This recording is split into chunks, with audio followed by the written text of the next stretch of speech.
Intersección de superficies. Sabemos que la intersección de dos superficies es en general una curva. Puede ser una curva o dos curvas dependiendo cómo sean esas superficies. El procedimiento que vamos a seguir es el siguiente. Tomamos una superficie auxiliar adecuada. Entendemos por adecuada aquella que corte a las dos superficies de una manera cómoda. Por ejemplo, aquí si tenemos dos conos, las superficies que cortan a estos conos cómodamente son planos que pasen por sus vértices, puesto que producen en ellos generatrices. Todo plano que pasa por el vértice de un cono le corta según dos generatrices. Luego entonces, en este caso, para que el plano sección corte cómodamente a los dos conos, debe ser un plano que contenga al vértice de uno y al vértice de otro, es decir, que contenga a la recta que estos puntos definen. Una vez que tomamos ese plano auxiliar, que contiene en este caso a esa recta que definen los dos vértices de los conos, ese plano va a cortar tanto a un cono como a otro según dos generatrices, a cada caso. Luego entonces buscaremos los puntos de corte, tomemos, este es un plano que contiene esta recta y esta es la traza de ese plano. Como se ve, corta a la base del cono de la derecha en este punto y en este, y a la de la izquierda en este punto y en este. Luego la sección que el plano que define esta recta y esta de aquí es cuatro generatrices, que son estas cuatro que dibujamos en color azul. Los puntos de corte de esas cuatro líneas son cuatro puntos que pertenecen a la intersección buscada. Repetiríamos el proceso tomando nuevos planos auxiliares que contuvieran a los vértices de los dos conos, es decir, planos que contengan a esta recta y por tanto pivoten en este punto en el plano de las bases. Y esos planos producirían nuevas cuaternas de generatrices cuyos puntos de corte serían puntos de la intersección. La unión ordenada de esos puntos determinaría la curva de intersección buscada. Evidentemente, aquí es importante ver que puede haber algún plano en que si hacemos desde este punto la tangente a esta de aquí, podremos ver que esa tangente no va a quedar, cortando a la otra, por tanto no produciría puntos en la otra. Por eso el último plano que podemos utilizar es el de la tangente desde este punto hasta este. Y luego en el otro lateral haríamos lo mismo, en este caso también. Volvemos a lo mismo, tampoco también si hiciéramos tangente a esta curva de aquí, también quedaría fuera de esta y por tanto no produciría ese plano definido por esta recta y la tangente, no produciría puntos en el segundo cono. Dependiendo de cómo vayan estos planos extremos, que se suelen llamar planos límites, pues el tipo de intersección es de un tipo u otro. Cuando son tangentes a una misma base, esa intersección va a ser tipo penetración, es decir que esta superficie penetra en la otra, entonces habrá una curva de entrada y una de salida. Luego entonces la intersección en ese caso serán dos curvas cerradas independientes. Podría ocurrir, como luego veremos, que sea tangente a una y secante a otra, o sea que no sean a la misma tangente los planos límites, y en ese caso se produce una mordedura, que es una única curva cerrada. Y luego están casos intermedios en los cuales fueran tangentes a una misma, un mismo plano fuera tangente a dos bases, en cuyo caso sería un caso mixto de penetración-mordedura con un punto doble en esa curva producida en ese punto. Bien, a continuación veremos estos casos y veremos también cómo obtener un procedimiento para unir luego los puntos que vamos obteniendo según esta construcción que estamos diciendo. Hemos hecho el caso en que las dos bases están en un mismo plano, pero podría ocurrir que una base estuviera en un plano y otra en otro, en cuyo caso esta recta tendría intersección con el plano de una de las bases en un punto y con el plano de la otra base en otro punto. Pues lo único que va a ser diferente en ese caso es que los planos van a pivotar en un punto y en otro de donde esta recta corte a los planos de las bases y luego cambiarán de dirección las trazas de esos planos justo en donde esas líneas que hayamos trazado corten a la recta intersección de los dos planos. Luego haremos un caso para que se aprecie este comentario. En esta figura vamos a presentar un caso en el que al haber unido los vértices los dos conos nos produce aquí esta intersección y podemos ver que hacemos tangente a la base mayor y vemos que es ligeramente secante a esta menor. Vamos a ampliar ligeramente para que se vea. Y sin embargo, al hacer la otra tangente, vemos que esta tangente a la mayor no toca a la menor, es exterior. Lo cual, ¿qué significa? Pues que desde este punto habrá que hacer tangente a la menor para que esa línea sea secante a la mayor. Como se ve, es tangente a una base y secante a esa misma base y luego aquí se intercambian. Y entonces este es un caso en el que la intersección va a ser tipo mordedura y por tanto los puntos se unirían mediante una única curva cerrada. Presentamos un caso en el que también las bases están en el mismo plano, pero ahora es la intersección de un cono con un cilindro. En este caso aplicamos lo que hemos dicho hace un momento, tomamos planos auxiliares, que sean cómodas las intersecciones que producen con las dos superficies. Ya hemos dicho que al cono los planos más cómodos a utilizar son planos que pasan por su vértice. Y al cilindro tienen que ser planos paralelos a las generatrices, que contengan para que la sección que produzca sean generatrices. Por tanto, tomaremos un plano que pasando por el vértice del cono corte al cilindro según generatrices, es decir, el que contenga a una paralela a esas generatrices. Por tanto, el procedimiento consistirá en trazar por el vértice del cono una paralela a las generatrices y todo plano que contenga esa recta nos va a cortar al cilindro según generatrices y al cono también. Haríamos esa recta, su intersección con el plano de la base y nos cortaría en un punto y aquí ya tomaríamos esta traza que nos corta al cilindro en este punto y en este, en esos dos por los que pasan dos generatrices y al cono en este punto y en este por el que pasan otras dos. Dibujaríamos esas generatrices y los puntos de corte, como en el caso anterior, son 4 puntos de la intersección. Si aquí ahora nosotros trazáramos, por ejemplo, vamos a hacerlo pues para que se aprecie, si ahora aquí nosotros trazáramos otro plano, pues por ejemplo el plano este tangente aquí, vamos a ver lo que ocurre, si lo alargamos, pues vamos a alargar el plano, esa tangente aquí, vemos que esa tangente no corta aquí digamos, a la otra base, con lo cual este plano no valdría como plano límite. Y por tanto, el otro que tenemos que hacer sería la tangente desde este punto, el otro extremo, sería tangente a esta base.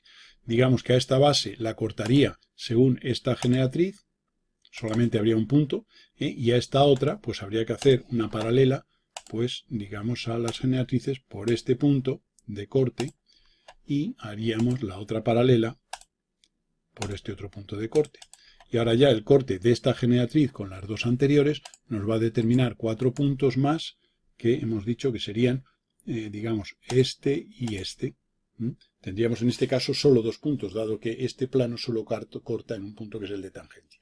Y de esta manera iríamos generando nuevos planos auxiliares, todos ellos pivotando en este punto, sus trazas, y en el corte de las acciones de esos planos sobre las dos superficies tendríamos puntos de la intersección. Insisto que luego veremos un procedimiento cómodo, interesante y sencillo para unir esos puntos, puesto que esa curva va a ser una curva, digamos que no va a ser una curva concreta, va a ser una curva genérica.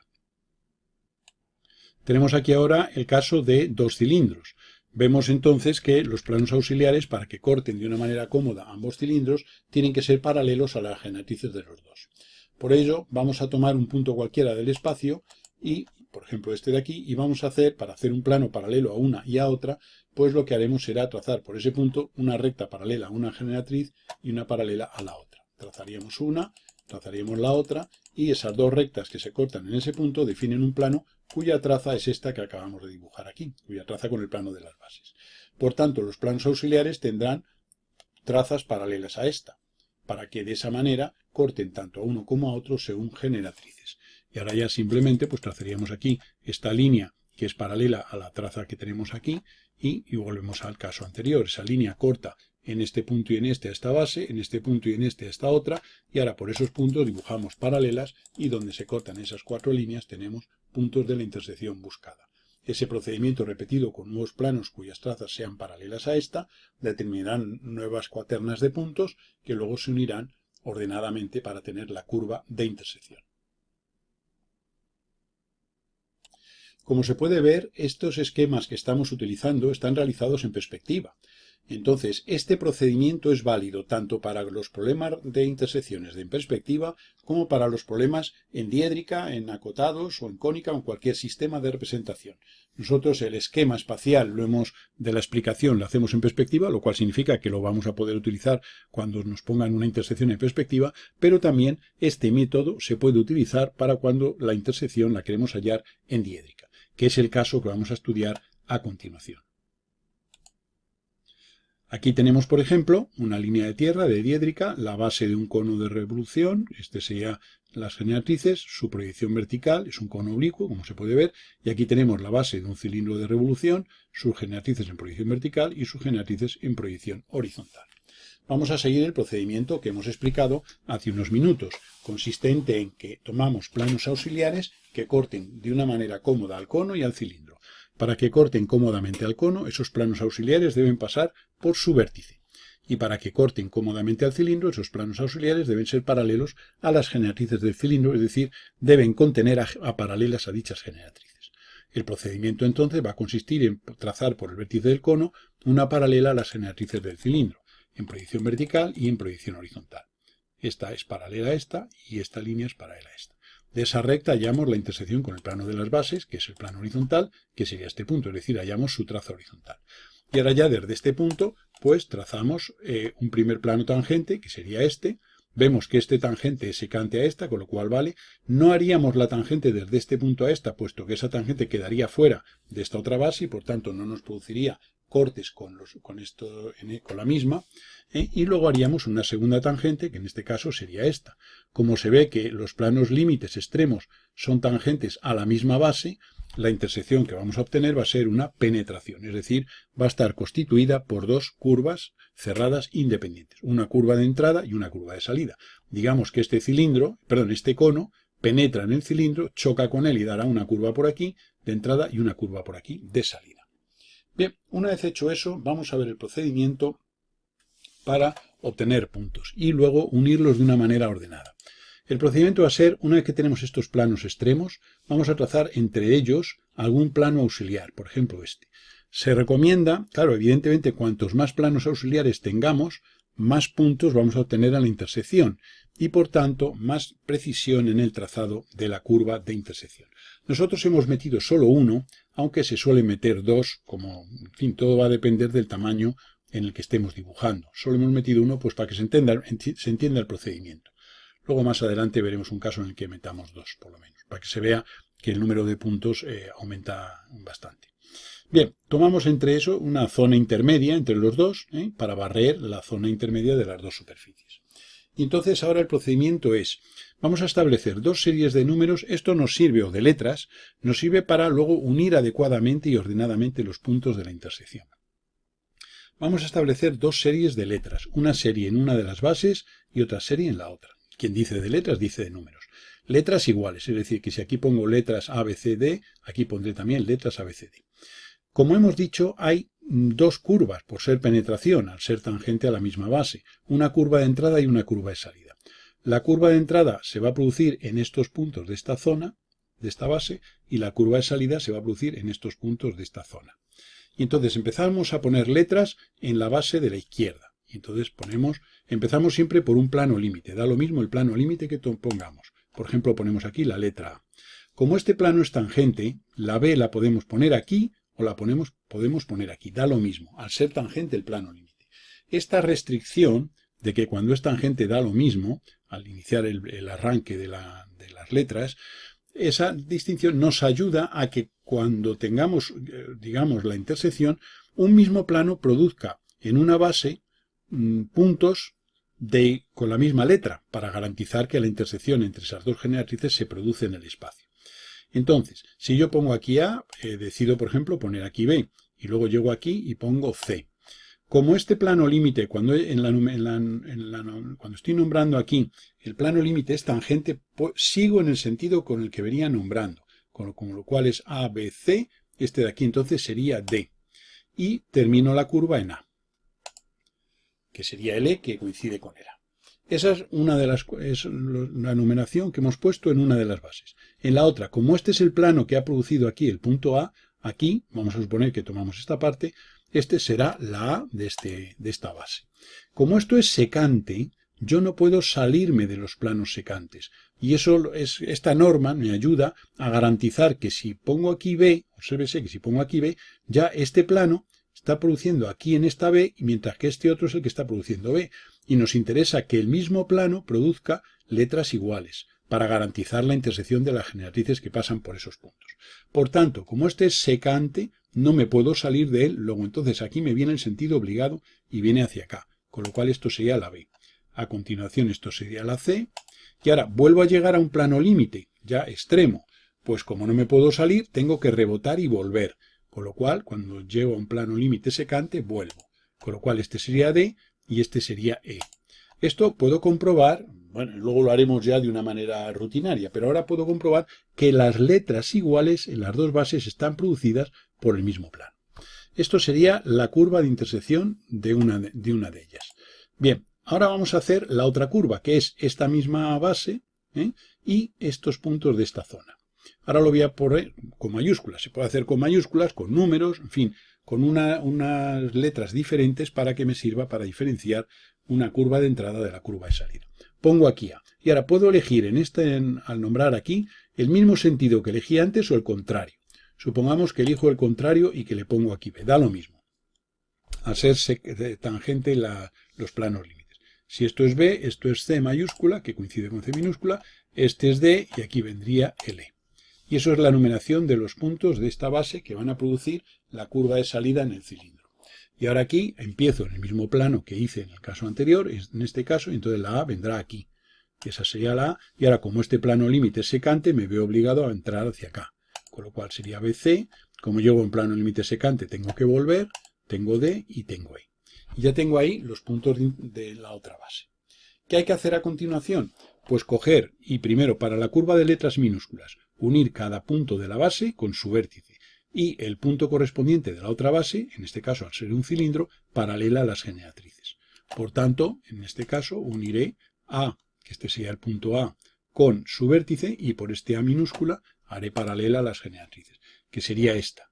Y se cortan en este punto. Y ese punto le llamo A, lo vamos a poner en azul para saber que los azules son los puntos de la intersección. Repito el proceso con el B. Por el punto B hago esta que va con su vértice y por el punto B de la otra base hago paralela a su generatriz, que sería esta que viene aquí. Se cortan aquí en este punto y ese es el punto B de la intersección. Repito lo mismo con el punto C y con el C de la otra base y se cortan en este punto, que sería el C. Haría lo mismo con el D sería este de aquí, que es esta línea, y el D de la otra base sería esta. Queda muy próximo a la intersección. Y ahora uniría esos puntos mediante una curva y esa sería la intersección de esos dos, de la penetración del cono en el cilindro. Aquí hay un detalle importante. Como este plano es tangente aquí, este sería el extremo, o sea, digamos, la curva no puede tener puntos angulosos, puesto que son superficies. Hay que hacerlo mediante una curva suave, con variación suave, entre dos puntos consecutivos. No puede haber puntos angulosos. En punta la curva no puede quedar. Entonces, como esto es tangente aquí, esta es la última, pues esta curva de la intersección, vamos a ampliar, tiene que ser tangente aquí. Y en este caso, como es tangente aquí, ocurrirá lo mismo. Es decir, que la curva no se puede salir ni de esta línea ni de esta otra. Y esa sería, digamos la curva de entrada. Luego hablaremos de cómo hallar su proyección vertical. Vamos a eliminar alguna de las líneas para que nos quede más clara la figura. Y ahora empezamos la segunda parte, que es simplemente la curva de salida, es decir, la numeración de las letras mayúsculas con la que tenemos aquí mayúsculas de esta zona. Y hacemos lo mismo, por la A mayúscula unimos con su vértice y por la A mayúscula unimos por el suyo. Y hacemos paralela. Ahí tenemos el A mayúscula azul. Repetimos con el B mayúscula y el B mayúscula y tendremos ahí el B, el C, el D, es el mismo procedimiento y luego uniremos esos puntos. Y aquí tendríamos la curva de salida. Curva de entrada y curva de salida. Bien. Estas curvas las hemos dibujado completas. Es decir, con trazo continuo. Pero en realidad, vamos a ampliar la figura un poquito en la parte que nos interesa, pero en realidad, lógicamente, claro, en esta base que hemos hecho, pues como el cono es este, la proyección horizontal, desde este punto hasta este, en esta zona, la curva tendría que ser discontinua. No lo hemos hecho para no, en fin, para tener más clara la figura, tendríamos esta parte continua y esta discontinua, que nos lo tapa. Y aquí ocurre en el cilindro lo mismo. Desde este punto hasta este, por esta zona de la base, sería discontinua. Para saber si los puntos en proyección horizontal son vistos o ocultos, es decir, si una parte de la curva es vista o es oculta, lo que tenemos que ver es lo siguiente, que cada punto obtenido procede de un punto de la base o de otro. Y entonces, dependiendo de que Si los puntos de una base y de otra son puntos vistos, la intersección, la parte de intersección correspondiente a esos puntos va a ser vista. Y si uno es visto y otro es oculto, va a ser oculta, o si los dos son ocultos, va a ser oculta. Por ejemplo, el punto este B minúscula, este B minúscula. En este caso es de la parte vista de la base esta del cono. Sin embargo, de este punto B minúscula es de la parte oculta, puesto que esta parte hemos dicho de la parte oculta del cilindro. Como una de las dos partes es oculta, este punto está en zona oculta.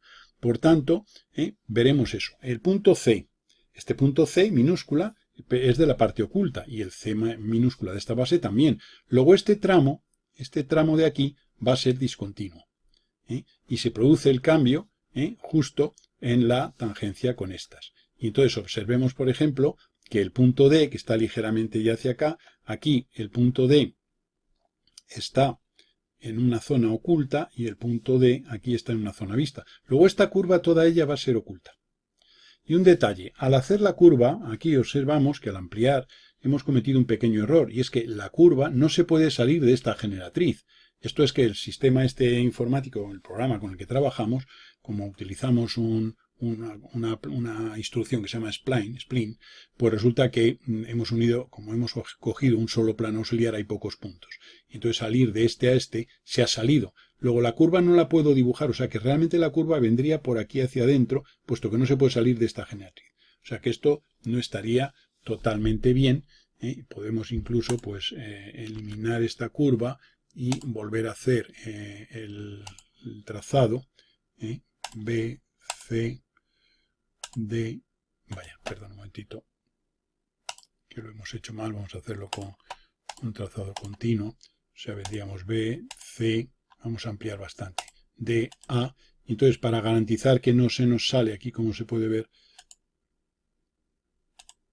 haría una cosa así la curva, o sea, que no se puede salir de esto de aquí, ¿de acuerdo?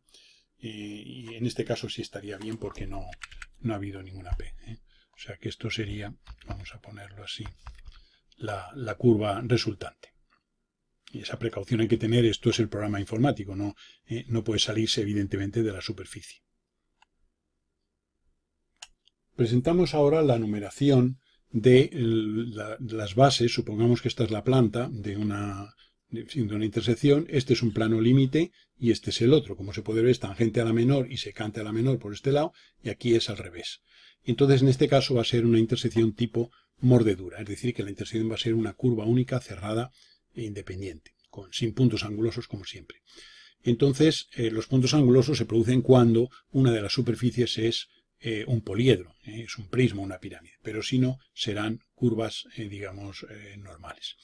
Entonces, aquí vamos a empezar, estos son los planos límites, y entonces meteremos entre medias, vamos a meter dos planos intermedios para que se vea que esto es más preciso, porque la proximidad entre los puntos de la intersección es mayor y, por tanto, el trazado de dicha curva también es mayor. Y entonces empezamos a poner letras en la de la izquierda. Como esto es tangente, puedo elegir un sentido u otro. Hemos elegido el de la izquierda, podíamos haber elegido el de la derecha. Luego vamos poniendo letras A, B, C, D. Al llegar ahora a un plano límite secante, no me puedo salir. Luego, cuando llego a un plano límite secante, se vuelve. Con lo cual, este sería el E, el F y el G. Como vengo en este sentido al llegar al G, como es tangente, sigo. Cuando es tangente se sigue y cuando es secante se vuelve. Pues ahora G, H. Venía nombrando así, pues sigo, por ser tangente me permite pasar. H, I, J. Llego a un plano límite, vengo así en este sentido. Llego al plano límite secante y vuelvo, porque no me puedo salir. K, L y M. Y el M ya coincide con el A, con lo cual ya termino ahí la numeración. Ahora, aquí empiezo el A también, pero puedo empezar aquí o aquí, da lo mismo, dado que es mordedura. Puedo empezar en este o en este, en el que queráis, da lo mismo. Supongamos que empiezo en este. Si empiezo en este, el sentido viene obligado para acá, porque como es límite secante, no me puedo salir. Podría haber puesto el A aquí. Si lo pongo aquí, entonces el sentido de numeración vendría para acá. Entonces, como lo he puesto aquí, pues voy para la derecha. B, C, D. Como vengo aquí numerando y es tangente a esta base, pues como es tangente, sigo. E, F, G. Al llegar a un plano límite secante, como es secante, vuelvo. G, el H viene aquí, el I, el J. Como vengo numerando así y es tangente, sigo. J, K, L, M. Y ya el M y el A coincide aquí el M y el A. como comprobación de que lo he hecho bien, simplemente ver que las letras están producidas por los mismos planos. O sea, que lo que no puede es que la B esté aquí en este plano y que estuviera la B en esta otra base en este otro plano. Eso lo que me lo garantiza es esta norma de que cuando estoy numerando y llego a un plano límite tangente, sigo. Y cuando llego a un plano límite secante, vuelvo. Y esa es un poco la idea del proceso. Y una vez que tengo esto, ya aplico lo que hemos hecho digamos, en el caso anterior. Nos quedaría ahora hallar la proyección vertical de la intersección que estamos hallando. Para hallar la proyección vertical se puede hacer por varios procedimientos. Por ejemplo, lo que hacemos es, por ejemplo, el punto A de esta base. Refiero perpendicularmente a la línea de tierra en este caso, y esa es la generatriz del plano que pasa por A. Y por este A haría perpendicular y ahora simplemente haría una paralela a la generatriz del cilindro por la proyección de ese punto. Esa paralela y la anterior se cortan. Esta vamos a ponerla del color azul como estamos haciendo hasta ahora. Y entonces la intersección, vamos a limitarla, se produce justo en este punto y este sería el A' que correspondería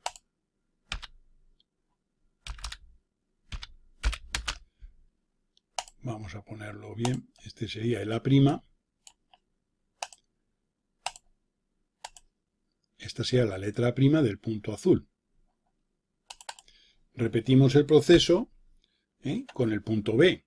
Entonces tomaríamos aquí la B que vendría aquí, que prácticamente coincide con esta sería la generatriz, vamos a reducir un poquito el tamaño, esta sería la generatriz, y el B, vamos a ponerlo un poco más, a ver cómo lo colocamos para que se vea bien, y el B de la otra base sería simplemente este punto, referir aquí perpendicular. Haríamos una vez hecho eso la generatriz, digamos aquí, y donde se cortara con la anterior, pues tendríamos aquí el punto B. Y repetiríamos el proceso sucesivas veces con todos los puntos. Saldría aquí una curva, que es la de las letras minúsculas, y si hiciéramos aquí en la parte derecha con las mayúsculas, tendríamos ahí la otra solución, la otra recta. Y, o sea, las otras rectas, o sea que, por ejemplo, por este A haría esta perpendicular y haría esta paralela aquí a la generatriz, vamos a hacerla, por el A, la paralela a la generatriz, esta. Y por el A mayúscula ya la teníamos hecha, con lo cual aquí el punto de intersección pues sería este de aquí, que marcamos, y esto sería lo que llamaríamos la A' mayúscula, que es el punto A' azul de la intersección. Y así haríamos la otra curva. Ese sería el procedimiento de obtener la proyección vertical. Uniríamos los puntos igual que hicimos aquí, como siempre sin salirnos de los contornos de las superficies. Aquí se aprecia el proceso que hemos hecho para tener aquí la proyección vertical. En fin, sale una curva. Como solo hemos tomado un plano auxiliar intermedio, pues da, ya digo, esa indefinición entre cada pareja de puntos consecutivos. Si hubiéramos tomado otro plano más, saldrían muchos más puntos y a la hora de dibujar la curva sería más precisa. Tendríamos aquí una y aquí habría otra que no está dibujada, que la que obtendríamos, ya digo, haciendo lo mismo con las letras mayúsculas para tener la proyección vertical. Para tener las partes vistas y ocultas en proyección vertical, el proceso consiste en el siguiente. Tomaríamos en alzado, en proyección vertical, por el centro de la base de este cono, pues trazaríamos, vamos a hacerlo aquí con línea discontinua, desde este centro, trazaríamos aquí esta línea, una línea horizontal. Y entonces, los puntos que quedan por aquí delante, en esa planta, son los que en proyección vertical son vistos y por tanto las generatrices que parten de ellos son vistas. Haríamos lo mismo en esta otra base, o sea que tomaríamos aquí el centro y haríamos una línea horizontal.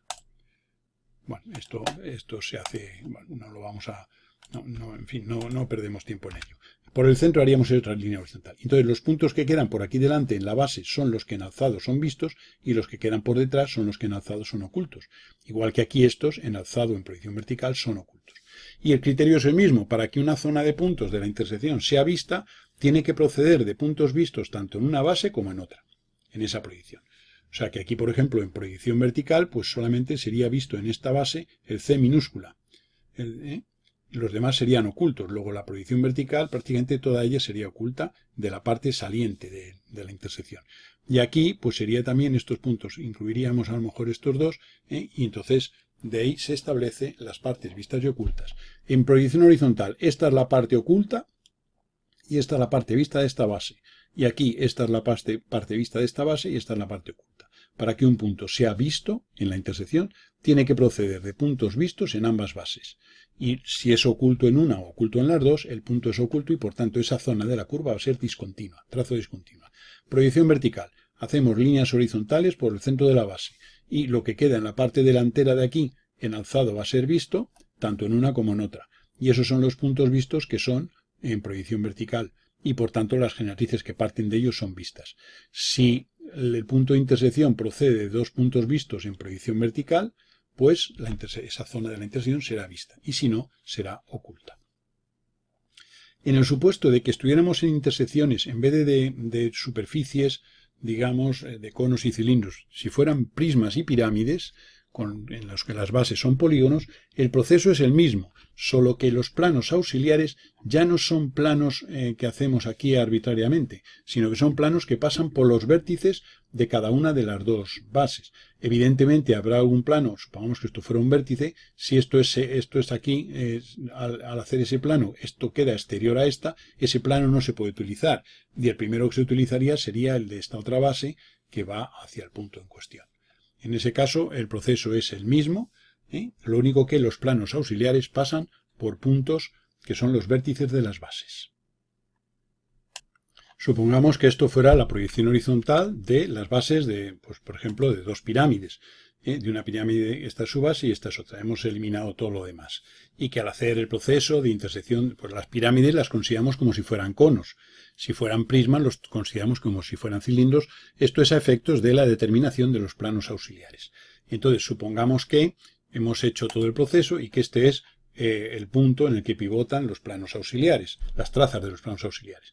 Observamos que desde este punto haríamos tangente a esta base, a esta no valdría, unir este con este no valdría porque nos saldríamos, y el otro que trazaríamos sería esta otra tangente. ¿Por qué? Pues porque si hiciéramos esta aquí no valdría. Como es tangente a una y secante a otra y viceversa, va a ser una intersección tipo mordedura. Y ahora, a diferencia del caso anterior en que los planos auxiliares los tomábamos arbitrariamente entre los dos límites, pues ahora simplemente sea unir este con este vértice de esta base y con el otro de la otra. Y entonces tendríamos esto aquí y ahora ya haríamos la numeración. Pues aquí pondríamos, pues si lo hacemos por ejemplo con números, pues esto sería el 1. Por tanto, lo que vamos a hacer va a ser simplemente, vamos a poner de nuevo la figura de los datos y entonces vamos a ir poniendo, digamos, las tangentes que hemos comentado hace un momento. Tenemos aquí y vamos a hacer la numeración. Aquí tenemos el 1, el 2, el 3, el 4. Obsérvese un detalle, que empezamos en un plano límite tangente a esta, pero llegamos a un plano límite secante. Por tanto, volvemos. Llegamos al 4 y volvemos 5, 6, 7. Venimos numerando así. Llegamos al 7, tangente. Luego seguimos, tangente, sigo. 8, 9, 10. Llegamos a un plano límite secante, vuelvo. 11, 12, 13. Y me paro.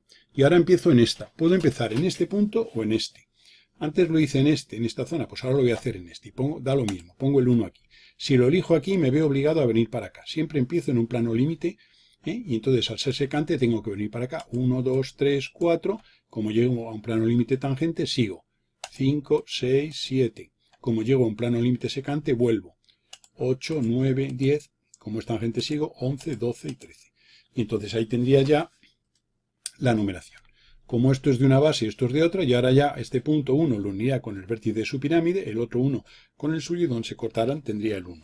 La única diferencia cuando son pirámides, prismas, es decir, poliedros, es que al unir los puntos se unen mediante tramos rectos, mediante segmentos. Luego la intersección es una poligonal, a diferencia del caso anterior, que es una curva suave. Es la única diferencia, pero insisto, tomamos los prismas como cilindros, con la misma filosofía que hemos hecho para el cilindro, y las pirámides como conos, a efectos de obtención de los planos auxiliares. Esto sería, como digo, la planta de la base de una pirámide y de otra. No está dibujado el vértice ni nada. Este sería el punto donde pivotan los planos auxiliares, las trazas de los planos auxiliares, y ahí tendríamos ya para cuando son prismas o prismas y pirámides o pirámides y pirámides.